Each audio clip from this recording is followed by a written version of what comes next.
r/nosleep. Hosted by you/Jillgoodwin 1990. I used to love driving late at night. The almost completely empty roads, lit only by the white and yellow glow of the streetlights, along with the darkened houses and accompanying silence, only broken by the noise of my car's engine and tires, always used to fill me with a sort of serenity. It was a way to unwind and try and forget about the world as it was in the daytime, along with all the problems that came with the eternal rise of the sun. It was my own personal form of therapy and meditation, and it never failed to get me to sleep peacefully when I eventually returned home. Well, that's how it used to be, anyways. Up until a few days ago. To give you guys a little bit of context before I tell you what happened, I live in a moderately sized coastal town in the Pacific Northwest. I won't say exactly where, as I don't want anyone brave enough, or stupid enough for that matter, to try and replicate the exact conditions of my experience, in hopes of testing it for themselves. I don't want anyone else to have to go through what I did that night. But, safe to say, while it is a rather beautiful place in terms of scenery, it's also, in a way, rather forgotten about. Up until about the mid to late 80s, it was home to a bustling logging industry which, along with a local fishing port, was the town's lifeblood since the beginning of the 20th century, accounting for a large percentage of its residents' income. But, when it was shut down in the early 90s due to arguments about some endangered species of owl that resided in the surrounding forests, the town just sort of dried up. It still attracts some tourists during the summertime, which supplants some of the lost income, but it never fully recovered from losing its biggest industry. It's still more or less frozen in time as it was 30 some odd years ago. I was writing out my shopping list for the next day that night. It was the last day of the month, and because of an ingrained routine from growing up with my mother, I always bought all the non-food essentials I needed for the month on the 1st. That was when I remembered something which had slipped my mind, and I slapped my forehead lightly.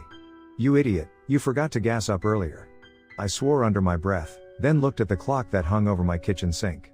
According to it, it was just past 11, I think around 11:15 or 11:20. I bit my bottom lip and debated about what to do. I don't like getting gas in the morning due to everyone all over town seeming to have the exact same idea at the same exact time, and packing into the station like they're a tin of sardines. I knew that there was at least one gas station near my apartment which stayed open all night, which, for the moment, anyways, was still under $2.40 a gallon. Ah, fuck it, I muttered to myself, pushing the pad of paper away and standing up from the table. I was feeling a bit restless, anyways. A late night drive, even for just a few minutes, would help me relax. Pulling on my sneakers and jacket, I grabbed my car keys off their hook and stepped outside. The late February air was colder that night than it had been all winter, and it stung my face as I walked down the stairs and crossed the parking lot to my car, noting with vague interest that there was no moon showing tonight, just the stars, an occasional brighter flicker of a satellite. Unlocking the door, I had to pull on the handle a couple times, as ice had formed and frozen it shut. Finally, it opened, and I slid behind the wheel, jamming the key into the ignition and starting the engine. After a few minutes of running the defroster, combined with having to get back out and use a scraper to rid the windshield of some rather stubborn frost which refused to melt, I pulled out of the parking lot and onto the street. My neighborhood, like most of the rest of town, had already gone to bed. I only saw a few yellow glows from people's windows that indicated there were others burning the late night oil with me. After a few turns, I pulled into the bright lights of the gas station. Rolling my window down, I pulled two 20s out of my pocket and turned the car off. We still have many full service stations in our area, meaning you're not allowed to get out of your car and pump your own gas. You have to have the attendant fill it for you. He was talking to someone in a minivan, so I patiently waited for him to spot me. After a few seconds, he came over to me, shaking his head slightly. "Sorry, I can't sell you gas right now, man." He gestured back towards the pump. "The computers are down for some reason. I've had to turn away everyone who's pulled up for the last 15 minutes. I felt my heart sink a little at his words. "Any idea when they'll be back up?" I asked, hoping he'd give me a solid answer. But he simply shook his head again. "I honestly don't know. It could be 15 minutes, could be half an hour." He gave the pumps a look of disgust. "I knew connecting the pumps to computers would be a bad idea," he murmured. I grunted in reply, not really knowing how to respond to him. He looked down at me and shrugged, then slapped the roof of my car and began walking back to his booth in between the pumps. "Try coming back in about half an hour and seeing if we're back online again," he called, stepping inside and sliding the door closed behind him. "Shit," I muttered to myself, rolling my window back up and turning the key until the glowing green lights of my car's digital dash came on. According to the gas gauge, I had just about a quarter of a tank left. My car is a 30-year-old Crown Vic, and if you don't daily drive an older car, Let me tell you something, a quarter of a tank really does not last in something that gets 11 to 13 miles per gallon in town. I slapped the steering wheel and let out another shit, trying to figure out my options. I could simply stay and wait to see if the computer's fixed soon, but there was no guarantee of that, and after seeing how annoyed the attendant had been, I really didn't want to become the new focus of his bad mood. But what else can I possibly do? This was the only gas station I had been to at night before, and I really didn't know if any of the others in town were still open at this time. I glanced at the clock on my dashboard, which now read 11:45. For a brief moment, I thought about simply heading back home and just accepting having to deal with the lines at the pump the next day. It would be a major irritation, but it wouldn't be the end of the world. But then I shook my head. I can at least check to see if any of the other stations are open and working before I give up, I thought. Nodding in agreement with myself, I started the car and pulled out of the station. I wish to God I had just given up and not been so fucking persistent. I circled back around through my neighborhood until I drove across an intersection and onto a side road. The road ahead would wind through a few other neighborhoods and a brief, but thickly wooded area before emptying out into the other side of town, and it would save me a few minutes overtaking the main road. I traveled down it, passing only a single house that had a light on inside. As I pulled up to a stop sign, I thought for a second that my windshield was beginning to fog up again. Are you freaking kidding me? I muttered, reaching over to flick on my defroster again when I stopped.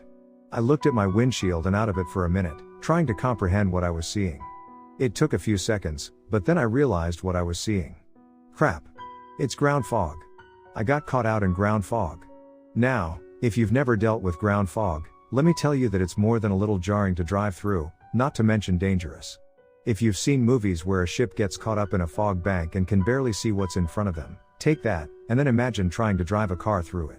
You can easily lose track of the yellow median lines when it gets thick enough and accidentally drive off the road and wreck. I slowed down to about 5 miles an hour below the speed limit, but I kept going, still not wanting to admit defeat, even though I knew I was putting myself at risk. I've always had the misfortune of being hard-headed and stubborn, and once again, it was keeping me from doing the smart move and turning around. I passed by through the second neighborhood, glancing out at the windshield at the houses and parked cars steadily becoming enshrouded in the thick white fog. For some reason, the view gave me a bit of an uneasy feeling. It was like looking at a version of something you recognize, but through the lens of a dream, making it feel unfamiliar at the same time. I shook my head to focus back on the road. Don't let your imagination run away with itself, bro. You need to keep your wits about you. The second neighborhood fell away behind me, and I entered the section that was the most dangerous. This part had absolutely no streetlights, and I slowed ever further down, not wanting to accidentally hit a deer, or hell, a homeless person who might wander out onto the road. I fully admit, as I drove through this part, only passing by 1 or 2 houses and clenching the steering wheel as I stared out, able to actually see my headlight beams leading the way in front of me, my mind began to conjure up images from both my nightmares and horror movies I'd watched. I imagined ghostly pirates from a John Carpenter film jumping out of the tree line to slash at my passing car, or some glowing-eyed monster to leap from the trees. Basically, I succeeded in scaring the absolute shit out of myself. When I exited the darkness and drove back into the final neighborhood before heading down a hill to the other side of town, I let out a huge sigh of relief, deciding I would take the main road back, longer or not. As I came to a stop at the intersection of the main road, I glanced left and right, and noticed something odd. As I said before, one reason I used to love driving late at night in my town was the almost completely empty streets. Emphasis on the word almost. Even at what my car's dashboard clock now indicated as 5 past midnight, there would always be 1 or 2 cars driving on the main roads, from people working the late night or graveyard shifts on their way home or to work. Not to mention the cops that patrolled late at night. But now, as I looked around and strained my eyes to try and catch the glimpse of headlights or taillights through the fog, I saw nothing. Not a single trace of another human being. I shook my head and crossed the intersection onto another side street, shrugging, but inside, I began to feel that uneasy feeling which had come over me on the darkened road return. It wasn't gnawing at me, almost shooed away by the streetlights passing overhead and momentarily illuminating the car's interior the way a child's imaginary monster might be frightened away by a night light, but it still lay just beneath my skin. I passed by the hulking shape of our town's mall on my right, and then up to the curb beside the Safeway next to it. From here, I could see the lit-up gas station on the far end of its parking lot, which, for some reason, was surrounded by yellow tape. Fuck, are you kidding me? Apparently, it was closed for some sort of maintenance, which was exactly my luck. I glanced down at my car's gas gauge, which now read just below a quarter of a tank, and rubbed my eyes. Sighing, I put the car back in drive and turned back onto the main road. There was one final place I wanted to check, a gas station 2 blocks up. Please be open, please, for the love of all that is holy, be open, I quietly prayed, hoping my plea would be heard. However, as I crossed a bridge, I saw that it would not be answered. The darkened shape of it came rapidly up on me, then passed by and disappeared back into the ether that surrounded everything just as quickly. Damn it, I muttered, slumping back into my seat as I stopped at another red light. I sighed and shrugged my shoulders in defeat. Alright, I officially give up. This isn't gonna happen tonight. Time to head back home. I passed by the sign for the bowling alley, the building itself completely obscured by the white veil around it, and turned right at the next intersection, which led up the highest hill in town. As the car climbed, the uneasy feeling I had stayed with me. For the first time in a while, I disliked the silence. I wished that my car's speakers hadn't blown out a few months ago, as the radio would have been a welcome distraction from it. Cresting the hill, I navigated my way through another neighborhood until I came to another main road, this one which would lead me straight back to my side of town and home. I turned onto it, glad that I would be in my bed in a few minutes as I passed by a dark and empty park on my left. I'd deal with everything else tomorrow. As I drove down a hill, I finally spied another sign of life. Down a side street to my right, seen for just a split second, I saw the outline of a person standing on a sidewalk. It was too quick and too foggy to make out any details, but just knowing I wasn't alone out here made me feel a little better, even if it was likely a homeless person wandering around. That feeling lasted about another 20 seconds, until I reached the next intersection. I remember, I blinked a few times as if what I saw in front of me would disappear like a hallucination, and just up and said aloud, "What the actual fuck?" With an absolute feeling of confusion coming over me. Every road in our town, even the main ones, have those stereotypical metal poles at the intersections with the green signs on top, telling you what streets you're approaching in which direction. The ones I was looking at were not the ones that should have been there. Instead, they were the ones for an intersection I had gone through to get to the closed gas stations. I shook my head and glanced around, where I felt another pang of surprise rip through me. Instead of the AutoZone across the street, the Rite Aid off to my left, and the sandwich shop to my right, I saw the convenience store and houses that stood around the other intersection. Feeling my head spin lightly, I pulled into the empty parking lot of the store and put the car in park. I pulled my glasses off my face and rubbed my eyes, trying to make sense of what had just happened. Am I really that tired? I thought to myself. I've gotta be, and this fog is not helping. I'd had moments before where I'd been so tired, I'd sort of drifted into autopilot mode and snapped back to find myself somewhere else, so I simply chalked it up to another of these moments. I slapped my cheeks lightly to try and perk myself up, then spoke aloud to try and focus. Okay, time to get home on the double, man. This is dangerous now. I pulled back out of the parking lot, and drove towards the mall and the Safeway. A minute later, both passed by, the station still lit up and surrounded by the yellow tape. I turned right and drove down the road again, passing by the second closed gas station and the bowling alley. Following the path I'd sworn I'd done before, I turned up the hill, made my way through the neighborhood, and came out onto the main road. This time, I looked up at the street signs to make sure I was where I wanted to be. I saw with a sense of satisfaction that I was, indeed, on the right one. I turned onto the road and noted the park on my left, as well as the church looming out of the blanket of fog. As I drove down the hill, I glanced to my right again. The intersection whizzed by, but again, I saw the outline of a person standing a few blocks down the road in that split second. I murmured aloud. Maybe it's not a homeless person after all. Maybe it's someone up late going out for cigarette break. The thought, again, made me feel somewhat better. And then it burst like a balloon pricked by a needle as I came to a stop. My eyes widened, and I felt my breath clench in my chest as I stared at the street sign. It can't be. It fucking can't be. But it was. It was the intersection. The same damn intersection. I sat there, my foot on the brake as I attempted to understand. I knew for a fact that I hadn't drifted off this time, and I had kept careful watch of the streets I had taken. There was absolutely no freaking way I was back here. The two roads had no connecting links to each other. Hell, they were almost a mile apart. This makes no fucking sense, I said as I leaned my forehead on my hand. I glanced down at my dash and saw that I'd lost a bar on the fuel gauge, spiking my stress further as I looked to the right to look at the distance to empty. It read, 20 miles. Swallowing hard, I let out my breath in a whoosh. Okay, get a hold of yourself, you're alright, keep a grip, don't panic, I whispered to myself. I hoped that my own voice would provide me some comfort and stability, but it didn't seem to help much. I looked around me and saw the same store and houses, then pulled away from the intersection. The mall and Safeway passed by again, but when I came to the intersection, I turned left instead of right. This road should lead me back to a main road which intersected with the one I'd twice attempted to get to. As I pulled onto the road, I pushed down on the accelerator just a little bit harder, almost as if to will myself straight to the end. The speedometer crept up to 40 as a billboard for the local hardware store hanging over the street whipped overhead and disappeared behind me. I knew I shouldn't be going so fast with such limited visibility, but as much as my brain was trying to rationalize what was happening, cold shivers were beginning to climb up my spine. And then they climaxed as the exact same sign came into view and went past. Wah! There is no fucking way that just happened. There is only one of those signs in town, and there is no way that just fuck. My thoughts came to a halt as I slammed on the brakes, the rear wheels locking up and sending the car into a slight skid. It came to a halt, and I felt like I was losing my grip on reality. I was back at the same intersection. I put both of my hands to my forehead, then slammed the steering wheel. What the fuck is going on? I shouted, my voice slamming back into my ears in the enclosed space. I stopped and took a deep breath, then let it out. Shouting was not going to help my situation, no matter how fucked up it was. I thought for a second, then turned right and onto the street which I had driven down twice now. I had a plan concocting in my head, and I hoped to God it would work. I followed the same path that I had before, turning up the hill and back out onto the main road. As I did, I kept looking at the houses I passed, wishing silently that I would see one with its lights on. But they all remained dark. The streetlights no longer seemed as comforting as they once did. They almost feel like beacons, alerting something to my presence. I started as I turned onto the main road again.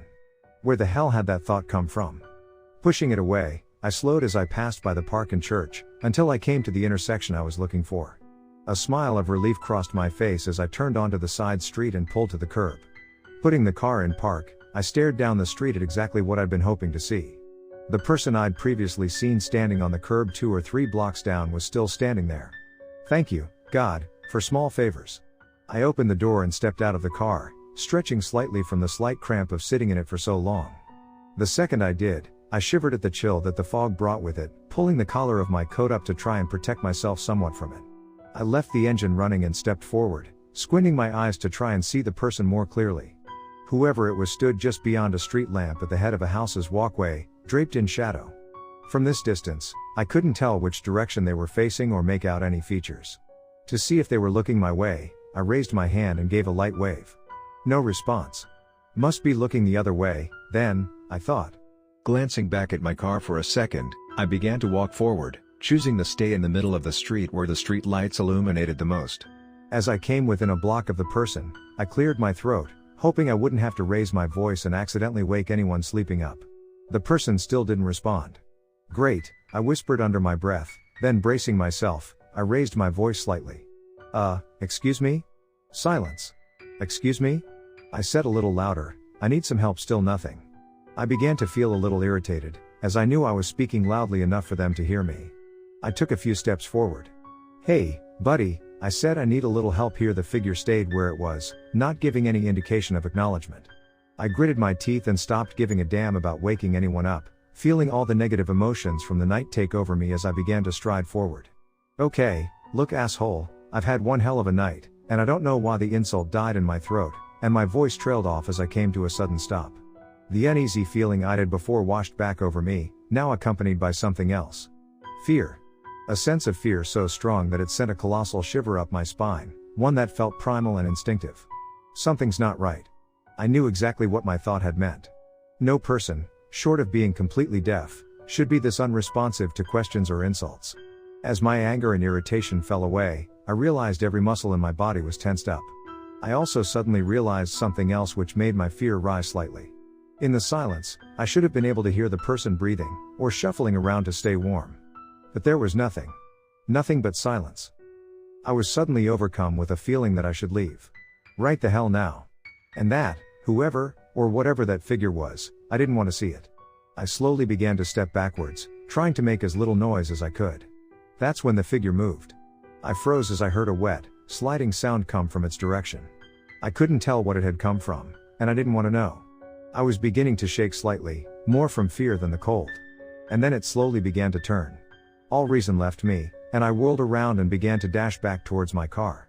I didn't dare look behind me to see what was happening, all focus was on powering me to my escape. I reached for and snatched the handle, yanking the door open and jumping inside. Just as I began to slam it closed, I heard the sound which still wakes me up in the middle of the night, sheets stained with sweat.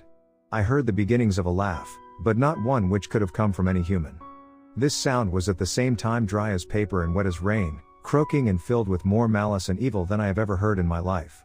And then my door was shut and I was fumbling for the gear shifter, yanking it down from park into reverse so hard I thought I would break it for a second. The tires screamed as I jammed my foot down onto the accelerator, and the car flew backwards into the empty intersection. I glanced up only for a split second as I put the car into drive to turn the wheel. And, God, do I wish I never had, because what I saw will haunt me until the day I die. The figure was still in shadow beyond the streetlight, but I knew that it was facing towards me now. Because I could see its eyes. Its gold and red glowing eyes. I screamed. I screamed the loudest scream I ever have let out in my life as I slammed my foot onto the accelerator, the rear of the car breaking loose and sliding out behind me before the tires caught the pavement and shot me forward. The engine roared as I kept my foot hard down, no longer caring about hitting anything at all. All I knew was that I had to get away. The car left the road for a moment as it dropped down into a hill before slamming back to earth. Still I kept my foot to the floor.